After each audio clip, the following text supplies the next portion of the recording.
Hello madam, research ಹೇಗೆ ನಡೀತಾ ಇದೆ? 90 ವರ್ಷ ದಾಟ್ತೋ ನಿಮ್ಗೆ ಎಷ್ಟು ಜನ ಸಿಕ್ಕಿದ್ದಾರೆ? 90 ವರ್ಷ ಏನು, 100 ವರ್ಷ ದಾಟಿದವರು ಈ ಪ್ರಪಂಚದಲ್ಲಿ 5 ಲಕ್ಷ ಜನ ಇದ್ದಾರಂತೆ. ಇಂಟರ್ನೆಟ್ ಅಲ್ಲಿ ನೋಡಿದೆ, 120 ವರ್ಷ ದಾಟಿರೋ ಎಷ್ಟೋ ಋಷಿಮುನಿಗಳು ಹಿಮಾಲಯ ಪರ್ವತದಲ್ಲಿ ಇದ್ದಾರಂತೆ. ಕರ್ನಾಟಕದಲ್ಲೂ 125 ವರ್ಷ ದಾಟಿರೋ ಒಬ್ರು ಇಬ್ರು ಇದ್ದಾರೆ ಅಂತ ತಿಳ್ಕೊಂಡೆ. ಇನ್2 ದಿವಸದಲ್ಲಿ ಅವ್ರು ಯಾರು ಅಂತ ಕಂಡು ಹಿಡಿದು ನನ್ನ ರಿಸರ್ಚ್ನ ಮುಗಿಸ್ತೀನಿ. ನೀವು ಹೇಳಿದ್ರಲ್ಲ ಇಬ್ರು, ನಾನಾಗ್ಲೇ ಒಬ್ಬರನ್ನ ಕಂಡು ಹಿಡಿದು ಬಿಟ್ಟೆ. ಈ ಊರ್ನಲ್ಲ?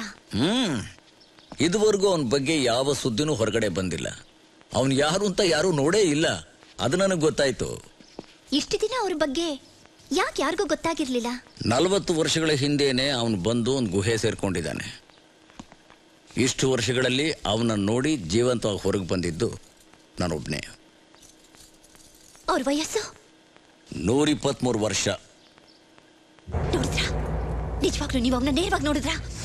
ನೋಡೋದು ಮಾತ್ರ ಅಲ್ಲ, ಅವನ ಹೆಸರನ್ನು ತಿಳ್ಕೊಂಡ್ ಬಂದಿದ್ದೀನಿ. ಅವನ ಹೆಸರೇನು? ವಿಜಯ ರಾಜೇಂದ್ರ ಬಹದ್ದೂರ್.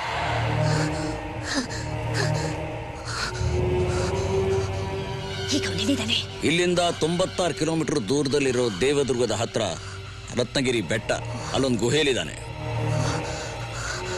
ಅವನಿನ್ನೂ ಸತ್ತು ಹೋದ ತನ್ನ ಪ್ರೇಯಸಿ ನೆನಪಿನಲ್ಲೇ ಇದ್ದಾನೆ. ಇನ್ನೊಂದು ಜನ್ಮದಲ್ಲಾದರೂ ಅವಳನ್ನ ಪಡಿಬೇಕು ಅಂತ ಆಸೆ ಇಟ್ಕೊಂಡಿದ್ದಾನೆ. ಪಾಪ ಆ ಹುಚ್ಚು ರಾಜನ್ಗೆ ನಾಗವಲ್ಲಿ ನಿಜವಾದ ಕ್ಯಾರೆಕ್ಟರ್ ಬಗ್ಗೆ ಏನು ಗೊತ್ತಿದೆ? ಅವಳ ಕ್ಯಾರೆಕ್ಟರ್ ಏನು? ಅವಳ ಬಗ್ಗೆ ನಿಮ್ಗೆ ಏನ್ ಗೊತ್ತು? ರಾಮನಾಥನ ಬಿಟ್ಟು ಅವಳಿಗೆ ಬೇಕಾದಷ್ಟು ಜನ ಪ್ರೇಮಿಗಳಿದ್ರಂತೆ. ಎಲ್ರನ್ನೂ ಒಂದೇ ಸಲ ಸಂತೋಷ ಪಡಿಸ್ತಾ ಇದ್ದಂತೆ. ಅಷ್ಟೇ ಅಲ್ಲ, ಪ್ರತಿದಿನ ಅವಳಿಗೆ ಒಬ್ಬೊಬ್ರು ಬೇಕಾಗಿತ್ತಂತೆ. ರಾಜ ಇಲ್ಲ ಮಂತ್ರಿ ಇಲ್ಲ ಸೈನಿಕ ಇಲ್ಲ ಸೇವಕ. ಒಂದೇ ಮಾತಲ್ಲಿ ಹೇಳಬೇಕು ಅಂದ್ರೆ ನಾಗವಲ್ಲಿ ಕಾಮ ಪಿಶಾಚಿ. ಶಿ ಇಸ್ ಎ ನಿಂಫೋಮ್ಯಾನಿಯಾಕ್, ಒಬ್ಬ ವ್ಯಭಿಚಾರಿ.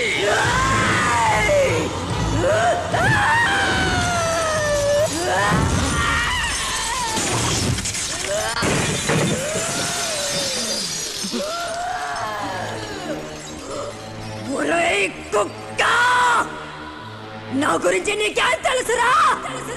నా రామనాథుని తప్ప ఇంకెవరిని కన్నెత్తి చూసిన దాన్ని కానురా.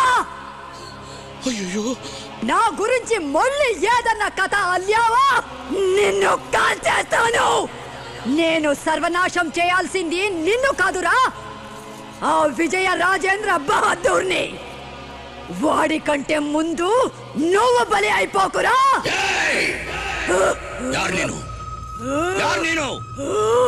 ಗೌರಿನಾ ನಾಗವಲ್ಲಿನ? ಹೇಳು.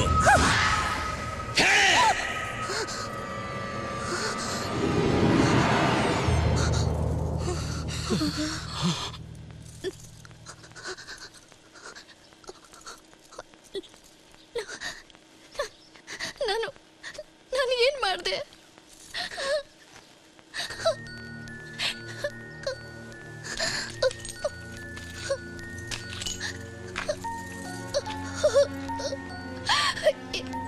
ಇಲ್ಲ, ನನ್ ಪಾಪ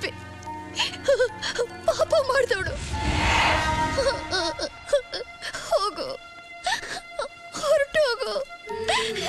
ನನಗ್ ತೊಂದರೆ ಕೊಡ್ಬೇಡ. ನೀನ್ ನನಗಿಷ್ಟ ಇಲ್ಲ.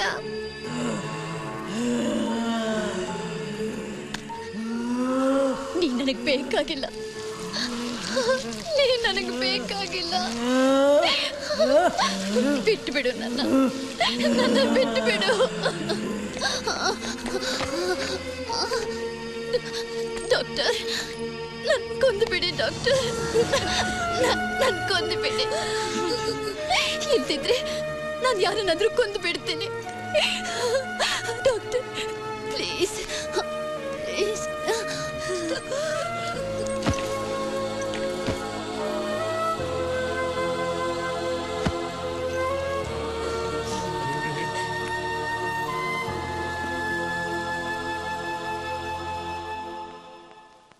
ನಿಮ್ಮನ್ನು ಯಾವ ರೀತಿ ಹೊಗಳ್ಬೇಕೋ ನನಗೆ ಗೊತ್ತಾಗ್ತಿಲ್ಲ. ನಾಗವಲ್ಲಿಂದ ಸಮಸ್ಯೆ ಗುರಿಯಾಗಿರೋದು ಗೌರಿನೇ ಅಂತ ನೀವು ಹ್ಯಾಕ್ ಕಂಡಿಡಿದ್ರಿ? ಆವತ್ತು ನಿಮ್ಮ ವಸ್ತುಗಳೆಲ್ಲ ಸುಟ್ಟು ಹೋಗಿ ನೀವು ಹೊರಗಡೆ ಕೂಕೊಂಡು ಬಂದಾಗ ಮನೆಯವರೆಲ್ಲ ಹೊರಗಡೆ ಬಂದರು. ಆದರೆ ಗೌರಿ ಬರಲಿಲ್ಲ. ಅದನ್ನು ನಾನು ಗಮನಿಸಿದೆ. ಒಂದು ದಿವಸ ರಾತ್ರಿ ನನ್ನ ಆಪ್ತ ಮಿತ್ರ ರಮೇಶ್ ಮನೇಲಿ ಕೇಳಿದ್ನಲ್ಲ ಗೆಜ್ಜೆ ಶಬ್ದ, ಅದೇ ಗೆಜ್ಜೆ ಶಬ್ದ ಯಾರೋ ಹಾಡು ಹೇಳ್ತಿರೋ ಹಾಗೆ, ಡ್ಯಾನ್ಸ್ ಮಾಡ್ತಿರೋ ಹಾಗೆ ಔಟ್ ಹೌಸ್ನಿಂದ ಬರ್ತಾ ಇತ್ತು. ನಾನು ಅಲ್ಲಿಗೆ ಹೋದೆ. ಅಲ್ಲಿ ಇನ್ನೊಂದು ನಾಗವಲ್ಲಿ ಫೋಟೋ ನೋಡಿದೆ. ಒಂದು ನಾಗವಲ್ಲಿ ಫೋಟೋ ಈ ಮನೆಗೆ ಬಹುಮಾನವಾಗಿ ಬಂದಿದೆ, ಆದರೆ ಇನ್ನೊಂದು ನಾಗವಲ್ಲಿ ಫೋಟೋ ಹೇಗೆ ಬಂತು? ಅನುಮಾನ ಬಂದು ಒಳಗಡೆ ಹೋದೆ. ಯಾರೋ ನನ್ನ ಮೇಲೆ ಏನೋ ಬಿಸಾಕಿದ್ರು. ಅದನ್ನು ತಪ್ಪಿಸ್ಕೋಬೇಕಾದ್ರೆ ಎಡವಿ ಕೆಳಗಡೆ ಬಿದ್ದೆ. ಅಲ್ಲೇ ಮಲಗಿದ್ದೆ ಸರಸ್ವತಿ ನಾನು ನೋಡಿ ಕಿಟಾರ್ ಅಂತ ಕಿರಿಚ್ಕೊಂಡು. ಅದೇ ಸಮಯದಲ್ಲಿ ಯಾರೋ ಗೆಜ್ಜೆ ಹಾಕೊಂಡು ಓಡೋದಾಗಾಯ್ತು. ಇದನ್ನು ಹ್ಯಾಕ್ ಕಂಡುಹಿಡಬೇಕು ಅಂತ ನಾನು ಯೋಚನೆ ಮಾಡ್ತಿರ್ಬೇಕಾದ್ರೇನೆ ನೀವು ಸರಸ್ವತಿನ ದೇವಸ್ಥಾನ ಕರ್ಕೊಂಬರೋಕೆ ಹೇಳಿದ್ರಿ. ನಾಳೆ ಬೆಳಗ್ಗೆ ನಿಮ್ಮ ಮಗಳನ್ನ ದೇವಸ್ಥಾನಕ್ಕೆ ಕರ್ಕೊಂಡು ಬನ್ನಿ. ಅವಳ ದೇಹದಲ್ಲಿ ನಾಗವಲಿ ಇರೋದನ್ನ ನಾನು ನಿರೂಪಿಸ್ತೀನಿ. ಸರಸ್ವತಿನ ದೇವಸ್ಥಾನಕ್ಕೆ ಎಳ್ಕೊಂಬರಬೇಕಾದ್ರೆ ಮನೆಯವರೆಲ್ಲ ಸೇರಿ ಎಳ್ಕೊಂಬಂದ್ರು. ಆದ್ರೆ ಅಲ್ಲಿಂದ ಕರ್ಕೊಂಡು ಹೋಗ್ಬೇಕಾದ್ರೆ ಗೌರಿ ಸರ್ವೇ ಸಾಧಾರಣವಾಗಿ ಒಬ್ಬಳೇ ಎಳ್ಕೊಂಡು ಹೋದ್ರು. ಅದನ್ನ ನೋಡಿ ನನಗೆ ಬಹಳ ಆಶ್ಚರ್ಯ ಆಯ್ತು. ಅದನ್ನ ಪತ್ತೆ ಮಾಡೋಕ್ಕೋಸ್ಕರನೇ ನಾನು ಅವತ್ತು ರಾತ್ರಿ ಗೌರಿ ರೂಮ್ಗೆ ಹೋದೆ. ಯಾಕೆ ಡಾಕ್ಟರ್ ಏನು ಟೆನ್ಷನ್ ಅಲ್ಲಿ ಇದ್ದೀರಾ? ಟೆನ್ಷನ್ ಇಲ್ಲದೆ ಇರುತ್ತಾ? ನಾನು ಆಚಾರ್ಯರಿಗೆ ಎಷ್ಟೋ ಸಲ ಹೇಳಿದೆ ಸರಸ್ವತಿ ದೇಹದಲ್ಲಿ ನಾಗವಲ್ಲಿ ಇಲ್ಲ ಅಂತ. ಅವ್ರು ನನ್ನ ಮಾತನ್ನ ನಂಬ್ತಾನೇ ಇಲ್ಲ. ಅದ್ರ ಬಗ್ಗೆ ನೀವೇನ್ ಅನ್ಕೊಂಡಿದ್ದೀರಾ ಡಾಕ್ಟರ್? ಯಾವುದ್ರ ಬಗ್ಗೆ? ನಮ್ ಅಕ್ಕನ ದೇಹದಲ್ಲಿ ನಾಗವಲ್ಲಿ ಇದ್ದಾಳೆ ಅಂತ ಆಚಾರ್ಯರು ಹೇಳ್ತಾರೆ. ಆಗ ಗೌರಿ ಧ್ವನಿನಲ್ಲಿ ಗಾಬರಿನ, ಅವಳ ಮಾತಿನಲ್ಲಿ ತೊದಲಿಕೆನ ಗಮನಿಸಿದೆ. ಅದ್ರ ಬಗ್ಗೆ? ಓಹೋ, ಅದ್ರ ಬಗ್ಗೆನಾ? ನಾನ್ ಕನ್ಫರ್ಮ್ ಆಗಿ ಹೇಳ್ತೀನಿ, ನಿಮ್ಮ ಅಕ್ಕ ಒಬ್ಬ ಮಾನಸಿಕ ರೋಗಿ. She is A mental patient. ನನ್ನ ಪ್ರಕಾರ ಈ ಮನೆಯಲ್ಲಿ ನಾಗವಲ್ಲಿ ಸಮಸ್ಯೆ ಇಲ್ಲವೇ ಇಲ್ಲ. ಕರೆಕ್ಟ್. ಗೌರಿ ಮುಖದಲ್ಲಿ ಕರೆಕ್ಟ್ ಸೈಕಿಕ್ ವೈಬ್ರೇಷನ್ ನೋಡಿದೆ. ನಾಗವಲ್ಲಿ ಸಮಸ್ಯೆ ಈ ಮನೆಯಲ್ಲಿದೆ ಅಂತ ಆಚಾರ್ಯರು ಅನಾವಶ್ಯಕವಾಗಿ ಗುಲ್ಲೆಬ್ಸಿದ್ದಾರೆ. ನೀವ್ ಹೇಳೋ ಹಾಗೆ ನಮ್ಮನೇಲಿ ಖಂಡಿತ ಆ ನಾಗವಲ್ಲಿ ಸಮಸ್ಯೆ ಇಲ್ಲ ಡಾಕ್ಟರ್. ಸರಸ್ವತಿ ಭರತನಾಟ್ಯಂ ಡ್ರೆಸ್ನ ಅವತ್ತು ನಾನು ಗೌರಿ ರೂಮಲ್ಲಿ ನೋಡಿದೆ. ಔಟ್ ಹೌಸ್ನಲ್ಲಿ ಸರಸ್ವತಿ ಮಲಗಿರುವಾಗ ಭರತನಾಟ್ಯಂ ಡ್ರೆಸ್ನ ಗೌರಿ ಹಾಕೊಂಡು ನಾಗವಲ್ಲಿಯಾಗಿ ಡ್ಯಾನ್ಸ್ ಮಾಡ್ತಾಳೆ.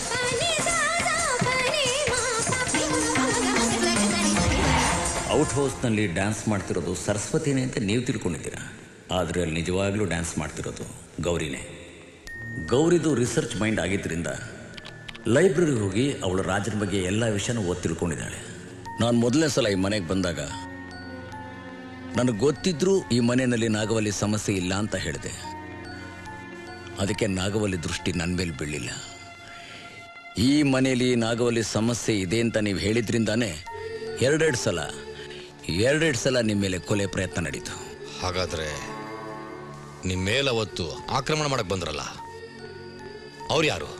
ಬಂದೋರು ಮನುಷ್ಯರೇ, ಕಳಿಸ್ತೋರು ಯಾರೋ ಒಬ್ಬ ಮಹಾನುಭಾವ. ಗೌರಿದು ರಿಸರ್ಚ್ ಮೈಂಡ್ ಆಗಿದ್ದರಿಂದ ಲೈಬ್ರರಿಗೆ ಹೋಗಿ ಅವಳು ರಾಜನ ಬಗ್ಗೆ ಎಲ್ಲ ವಿಷಯನೂ ಓದಿ ತಿಳ್ಕೊಂಡಿದ್ದಾಳೆ. ಲೆಡ್ಜರ್ನಲ್ಲಿ ಇಬ್ಬರ ಹೆಸರಿನಲ್ಲಿ ಸೈನ್ ಮಾಡಿದ್ದಾಳೆ. ಇಬ್ಬರ ಹೆಸರಲ್ಲ? ಹೌದು ಆಚಾರ್ಯರೇ. ಪುಸ್ತಕ ತಗೊಳ್ಳುವಾಗ ಗೌರಿ ಅಂತ ಇಂಗ್ಲಿಷ್ನಲ್ಲಿ, ಪುಸ್ತಕ ವಾಪಸ್ ಕೊಡಬೇಕಾದ್ರೆ ನಾಗವಲ್ಲಿ ಅಂತ ತೆಲುಗುನಲ್ಲಿ, ಪುಸ್ತಕ ಓದಬೇಕಾದ್ರೆ ಗೌರಿಯಾಗಿ ಓದ್ತಾ ನಾಗವಲ್ಲಿಯಾಗಿ ಬದಲಾಗ್ತಾಳೆ. ಆ ರಾಜ ನಾಗವಲ್ಲಿಗೆ ಎಷ್ಟು ಚಿತ್ರಹಿಂಸೆ ಕೊಟ್ಟಿದ್ದಾನೆ ಅಂತ ಗೌರಿ ಓದಿ ತಿಳ್ಕೊಂಡಿದ್ದಾಳೆ. ಗೌರಿಯ ನಾಗವಲ್ಲಿ ರಾಮನಾಥನ್ ಬಗ್ಗೆ ಇನ್ನೂ ಹೆಚ್ಚಾಗಿ ತಿಳ್ಕೋಬೇಕು ಅಂತ ಪೆದ್ದಾಪುರಂನಲ್ಲಿರೋ ನಾಗವಲ್ಲಿ ಮನೆಗೆ ಹೋಗಿದ್ದಾಳೆ. ಗೌರಿಯಾಗಿ ಮನೆ ಒಳಗಡೆ ಹೋಗಿದ್ದಾಳೆ.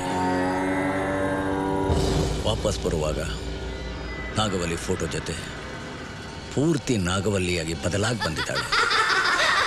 ಔಟ್ ಹೌಸ್ನಲ್ಲಿ ಆ ಫೋಟೋ ಮುಂದೆ ಈಗಲೂ ಗೌರಿ ಡ್ಯಾನ್ಸ್ ಮಾಡ್ತಾಳೆ. ಅವತ್ತು ನಿಶ್ಚಿತಾರ್ಥಕ್ಕೆ ಬಂದ ಗಂಡು ಹೆದರ್ಕೊಂಡು ಓಡೋದ. ಇದನ್ನ ಅವನ ಹತ್ರನೇ ನೇರವಾಗಿ ಯಾಕೆ ಅಂತ ಕೇಳಿದಾಗ, ಅವತ್ತು ಆ ಮನೇಲಿ ನಡೆದ ಘಟನೆನ ಇವತ್ತಿಗೂ ನಾನು ಮರ್ತಿಲ್ಲ. ಅವತ್ತು ನಾನು ಅಲ್ಲಿ ನೋಡಿದ್ದು. నీకు నేను కావాలరా? నన్ను నువ్వు పెళ్ళాడతావా? నేనెవరో తెలుసా? నాగవల్లిరా, నాగవల్లి. ఇంకా నువ్వు నన్ను పెళ్ళాడాలనుకుంటే నిన్ను చంపేస్తాను.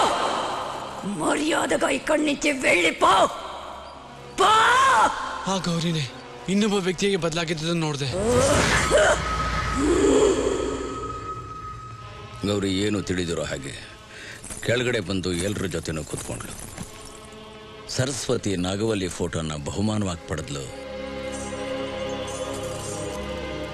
ಗೀತಾ ನಾಗವಲ್ಲಿನ ಬರೆಯೋಕೆ ಆಸೆ ಪಟ್ಲು. ಆದರೆ ಗೌರಿ ನಾಗವಲ್ಲಿಯಾಗೇ ಬದಲಾದ್ಲು.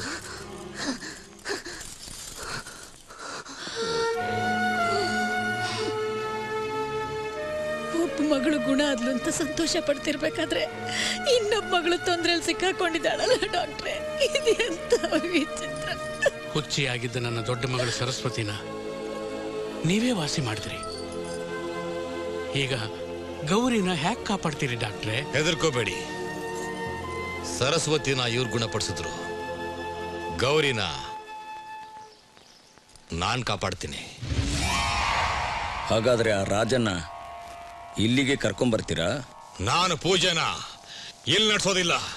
ಆ ರಾಜ ಇರೋ ಜಾಗಕ್ಕೆ ಹೋಗಿ ಅಲ್ಲಿ ನಡೆಸ್ತೀನಿ. ನಾಳೆ ಪೂಜೆಯಲ್ಲಿ ಆ ನಾಗವಲ್ಲಿನ ಹೊಡೆದು ಓಡಿಸ್ತೀನಿ. ನೀವು ತಿಳ್ಕೊಂಡಿರೋ ಹಾಗೆ ಆ ರಾಜನ ಅಷ್ಟೊಂದು ಸುಲಭವಾಗಿ ನಾಶ ಮಾಡೋಕ್ಕಾಗಲ್ಲ. ಅದಕ್ಕೆ ಅಂತ ನೀವಿದಿರಲ್ಲ.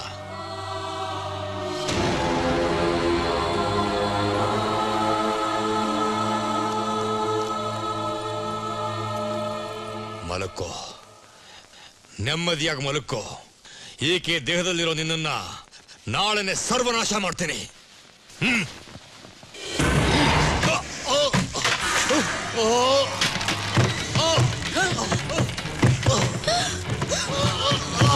ಆಚಾರ್ಯರೇ,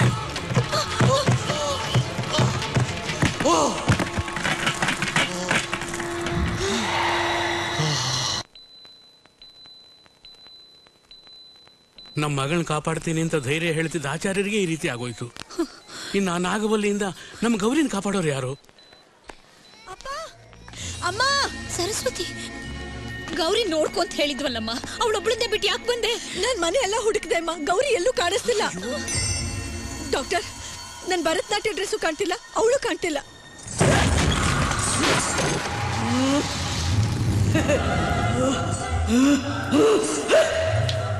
ಆ ರಾಜ ಇರೋ ಜಾಗ ಗೊತ್ತಾಗಿದೆಯಲ್ಲ, ಖಂಡಿತ ಆಕೆ ಅಲ್ಲಿಗೆ ಹೋಗಿರ್ತಾಳೆ.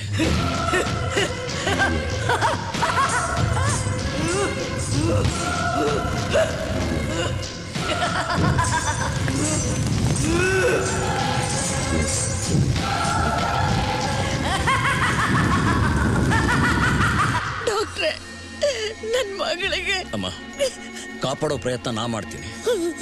ನಿಮ್ಮ ಮನೆ ದೇವ್ರನ್ನ ಬೇಡ್ಕೊಳ್ಳಿ.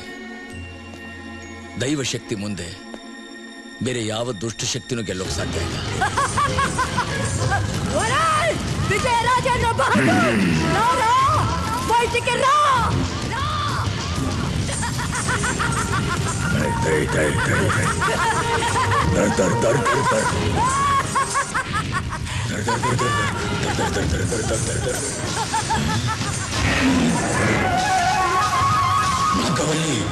నువ్వు నన్ను కాల్చి బూడిగా చేసిన నా పగ తీర్చుకుంటాను రా.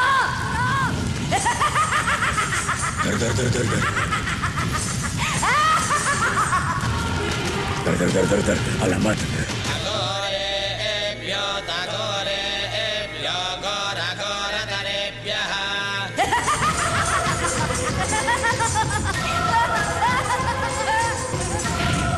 గౌరీ,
ದೇವರು ಒಳ್ಳೇದು ಮಾಡಲಿ.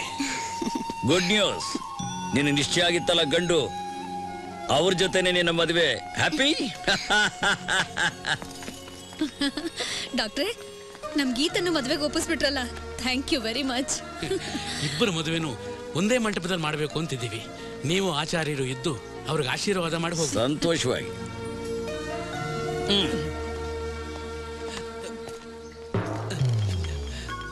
ಒಳಗಡೆ ಇರೋ ಮೆಕ್ಯಾನಿಕ್ ಲವ್ ವಿಷಯನ ಅಪ್ಪನ ಮುಂದೆ ಓಪನ್ ಮಾಡೋದು ತಾನೇ.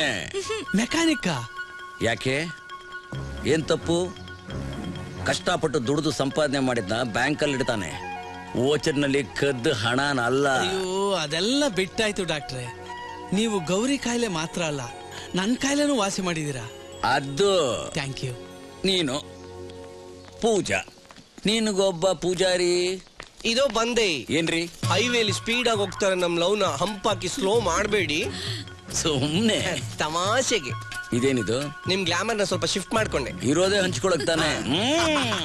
ಡಾಕ್ಟ್ರೆ, ನಿಮ್ಮಿಬ್ಬರಿಗೂ ಯಾವ ರೀತಿ ಕೃತಜ್ಞತೆ ಹೇಳಬೇಕು ನನಗೆ ಗೊತ್ತಾಗ್ತಿಲ್ಲ.